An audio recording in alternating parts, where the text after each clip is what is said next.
Olá, amigos do canal Investir Cada Vez Melhor. Gravo aqui o fechamento da semana encerrada no dia 10 de junho de 2022. Vem comigo.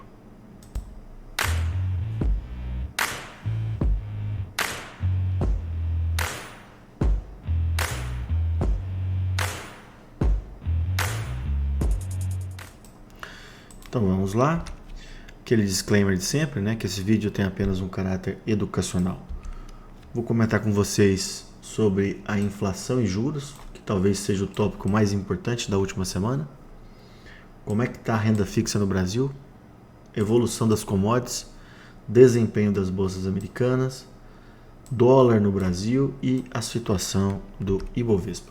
Bom, então o assunto principal dessa semana foi a inflação nos Estados Unidos, que voltou a assustar os mercados, né? Só relembrando, a gente tinha chegado em janeiro a 8% ao ano, porém, na última sexta-feira, foi divulgado uma inflação de 1% em maio, o que gerou uma inflação em 12 meses de 8,6%. E isso promoveu uma forte queda das bolsas americanas, que já vinham caindo durante a semana, e que derrubou o nosso mercado também, tá? Isso eu já mostrei para vocês, que segundo o Larry Williams, em apresentação recente, ele acha que nós estamos muito próximos desse pico da inflação. Acreditávamos nós que nós já tínhamos feito o pico em 8,3, mas não. A gente fez agora 8,6, tá? De qualquer forma, eu particularmente acho que a gente está muito próximo desse pico, tá? Inclusive, recentemente ele regravou um novo vídeo, né, acreditando que agora a gente deve estar perto desse pico, que pode acontecer no próximo mês ou nos próximos meses, tá? O importante é que, no curto prazo, a Bolsa Americana continua em tendência de baixa. Não fizemos ainda um novo fundo, a gente vai mostrar mais para frente, mas é possível que a gente faça, tá? Uma coisa que eu já mostrei para vocês, que a gente pegando esse ETF que segue a Nasdaq, né? Se a gente pegar o fundo do Covid até o topo do final do ano passado, nós já corrigimos aí em torno de 50%, tá? Quando a gente estuda análise gráfica, em geral as correções ficam entre 50% e 60%. Então, por esse dado, a gente estaria próximo de um final de correção. Já tenho mostrado para vocês, né, que várias pessoas estão com previsões divergentes para a economia americana, né? Recentemente, eu já mostrei para vocês, o CEO do JP Morgan acha que a economia dos Estados Unidos vai entrar numa situação grave que pode durar alguns meses ou pode ser um pouquinho mais arrastada. Já esse outro investidor acredita que a gente está diante de uma correção que vai ter um segundo semestre muito bom, o que é compartilhado pelo Larry Williams, tá? E eu sempre comento com vocês que em investimento a gente nunca tem certeza, né? A gente sempre vai ficar em dúvida, né? Se a gente tem que ir para a esquerda ou para a direita. Bom, em geral, um bear market, que é uma tendência de baixa que dura muito mais tempo, ela acontece na recessão econômica, tá? Lembrando que no primeiro trimestre nos Estados Unidos a gente teve um PIB negativo. Se a gente tiver um novo PIB negativo, a gente teoricamente entra em tendência em recessão econômica, que pode ser de curta duração ou de maior duração. Mostrei para vocês esse gráfico, né, que fez uma comparação entre os juros do Fed e os períodos de recessão, que são essas linhas em cinza, né? Que nesse estudo do Larry Williams ele fala que, em geral, a recessão vem após a subida dos juros e aí chega num ponto que ela começa a cair e aí sim vem a recessão. Lembrando que agora a gente está no começo da subida dos juros. Então, por esse gráfico do Larry Williams, a recessão aconteceria em algum momento no futuro e não agora, tá? Com a queda importante das ações americanas, né, várias gestoras brasileiras estão aumentando posição. Não estão aumentando posição em todas as ações, mas em algumas empresas. Isso é muito importante. Eu acho que a gente está num momento que a gente tem que ter muita seleção para o nosso portfólio, tá? Bom, o juro de 10 anos dos Estados Unidos, em virtude da inflação, saltou para 3,16, né? Se vocês lembrarem, lá de março né? Alguns gestores acreditam que isso aqui pode ir até 7% ao ano, tá? Bom, só para a gente recordar, a Selic no Brasil está em 12,75%. Por enquanto, nos Estados Unidos, o juro do Fed está em 0,75 a 1. A previsão de hoje é que nas próximas duas reuniões aumentará 0,5%. Tá? Então vai chegar a 2%.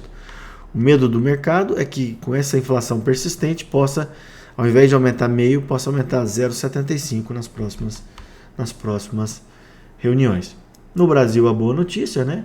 Que a gente teve uma inflação em maio menor do que o esperado e que se a gente tinha em abril 12,3 acumulado, agora nós chegamos a 11,73. O Pedro Cerise publicou no seu Twitter que ele acha que nesse ciclo inflacionário, nesse ano, a gente atingiu o pico no mês passado, o que eu compartilho, tá? Então o próximo Copom vai acontecer agora em meados de junho e a gente deve subir o consenso do mercado para 13,25. Venho comentando com vocês de maneira insistente que, na minha opinião, chegou a hora de investir em renda fixa, né? Então vamos lá, eu coloquei aqui uma evolução de 4 semanas, percebam aqui, ó, o tesouro pré-fixado, ele estava 12,60, depois 12,16, depois voltou para 12,63 e agora 12,62. Ou seja, a gente praticamente atingiu o topo da renda fixa, né? Mesmo com essa subida dessa semana agora, tá? A gente vê que os preços dos títulos estão relativamente estáveis, tá? E mesmo que a gente tenha superado esse último topo aqui desse ano, a gente ainda não superou o topo acontecido em outubro do ano passado. Então, assim, a Selic tem espaço para subir mais um pouco. Na minha opinião, os juros futuros devem se acomodar nessa faixa de 12,50 a 13, tá? Isso aqui, esse gráfico mostra a mesma coisa, né? E sempre quando a gente tem esses momentos de inflexão da taxa de juros, quando ele tem um viés de queda para os próximos meses, como é o cenário atual, é uma hora importante para a gente travar tanto títulos pré-fixados, eu prefiro os de curto prazo, como os títulos ligados à inflação, aí sim eu prefiro os de longo prazo, tá? Tem essa aula que eu explico melhor, está gravada no meu site. Bom, vamos falar agora sobre commodity. As commodities continuam em preço alto, né? O ouro subiu essa semana um pouco, o petróleo também, né? A gente vê que tem essas oscilações tão pequenas de uma semana para outra, mas todas as commodities estão em patamares muito elevados. A soja voltou a subir, o trigo também, tá? Então, assim, juntou-se todo o problema pós-Covid, né, das commodities. Aí veio a guerra na Ucrânia. Então, as commodities devem permanecer altas e acaba fazendo uma pressão sobre a inflação. Então, vamos falar como é que foi o desempenho das bolsas americanas. Isso aqui é o que tinha acontecido na semana passada. Percebam que essa semana as bolsas caíram fortemente, mas não perderam o fundo, né? Tá? Bom, o que a gente espera para os índices americanos? Seria tocar nesse fundo e voltar a subir, essa é uma possibilidade. A outra possibilidade é perder o fundo e fazer um novo fundo. Como nós estamos em tendência de baixa, o mais provável é que a gente faça um novo fundo, tá? Mas, em virtude dos comentários que eu já passei para você, é possível também que o mercado se segure. Então, eu acredito que se na semana passada eu coloquei que a gente vai ter uma semana importante, tinha uma semana importante, que foi a semana passada, dessa vez a mesma coisa. Aqui o S&P é a mesma coisa, né? A gente tinha subido, a gente tinha superado esse topo anterior, esperava-se uma correção para depois voltar a subir, só que essa correção foi muito longa. Não perdemos o fundo, porém, dentro de uma tendência de baixa, o mais provável é que a gente perca esse fundo. Nasdaq, a mesma coisa, tá? Já tinha mostrado isso para vocês também, que o PL da Nasdaq chegou a 40, né, que é um PL muito alto, né, no ano passado. Ele caiu, está em torno de 25, e algumas pessoas acreditam que a Nasdaq pode buscar esse fundo aqui do Covid, tá? Então a gente tem espaço para cair. Já no S&P, alguns gestores e analistas que eu acompanho, hoje o S&P está em torno de 3.900, eles veem espaço ainda para uma queda de mais de 200 a 400 pontos, tá? Então a gente pode ainda continuar em queda e, teoricamente, os gráficos estão mostrando isso. Tá? Então, os Estados Unidos, tendência de baixa, recuo forte na semana passada pela inflação, porém não perdemos o fundo. A gente tem que estar muito atento a esse fundo. Se o mercado se segurar ali ou tiver uma reação importante, pode ser que a gente continue o movimento de alta. Tá? E o Ibovespa, a gente tem comentado, né, que ele tem seguido as bolsas americanas com um comportamento até melhor. Né? Gravei esse vídeo sobre ETF, já está no meu site, muito legal. Saldo estrangeiro, eu não tenho atualização dessa semana, tá? Não consegui o acesso, mas a gente vinha nas últimas semanas que aquela tendência de recuo de abril e no começo de maio tinha revertido e os estrangeiros começaram a voltar para a Bolsa Brasileira, tá? E isso pode ajudar o Ibovespa no seu desempenho. O dólar, esse aqui é o gráfico da semana passada, né? Eu falei para vocês que eu achava que tinha feito um fundo e que nessa posição de em torno de 4,70 era mais compra do que venda. E realmente a gente acertou, né, nesse quesito, porque a gente teve uma subida importante do dólar no Brasil, chegou a R$5. Tá? O que a gente espera para o dólar? O dólar ele pode voltar a cair, obviamente, não dá para a gente prever, mas eu particularmente acredito que o dólar vai buscar aqui a resistência em 5,23 nas próximas semanas. Tá? Volto a mostrar isso aqui para vocês, que o analista da Clear, ele acredita que o dólar aqui no Brasil está muito mais perto de 6 do que 4. Por qual motivo? Por causa das incertezas políticas e da situação fiscal no Brasil. Tá? O fluxo estrangeiro, como eu estava comentando, pode ter um papel importante nisso e também em virtude dos nossos juros estarem mais altos. É aquilo que eu falei para vocês. O dólar não fosse a eleição, a gente ficaria nesse patamar que está hoje para baixo, porém, em virtude das incertezas da eleição e da situação fiscal no Brasil, é possível que o dólar fique acima de R$5. Bom, dólar index, que é o dólar no mundo, né? Ele subiu fortemente essa semana, voltou a 104, né? E aquilo que eu comentei, né? Ele está rondando essa resistência em 104, que se rompido ele vai buscar 120. Então o dólar no mundo ele está forte, em virtude da alta de juros nos Estados Unidos. Subiu o juro nos Estados Unidos, muitos investidores vão para os Estados Unidos para aplicar em renda fixa. Tá? Para finalizar, situação do Ibovespa, eu acredito que as bolsas americanas vão continuar ditando o nosso ritmo por aqui, tá?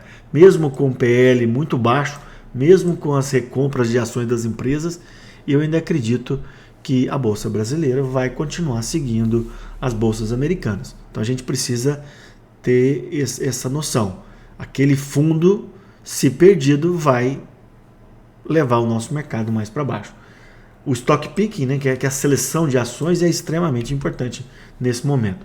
Aqui está o gráfico semanal da semana passada, que eu comentei com vocês, e aqui a gente teve uma queda importante nessa semana. Mais uma vez, a gente não perdeu os fundos prévios. Né? Percebam aqui que a gente caiu com o volume menor. Tá? A queda, mesmo com a barra tão grande, com o volume menor, isso indica que os vendedores estão ganhando, porém com o volume baixo, o que pode ser um movimento errático. No gráfico diário, a gente tinha um zigue-zague ascendente, porém a gente perdeu esse fundo aqui na sexta-feira. Tá? Eu particularmente acredito que nós vamos testar esse fundo aqui em 102. Tá? Eu particularmente não acredito que a gente perca a faixa de 100 a 102. Tá? Eu acho que a gente vai continuar seguindo as bolsas americanas, mas eu acho que o nosso mercado tem força e que deve segurar nesse patamar agora. Nós estamos em torno de 105, nessa faixa de 100 a 105, a gente deve estar fazendo um fundo nas próximas semanas. Tá?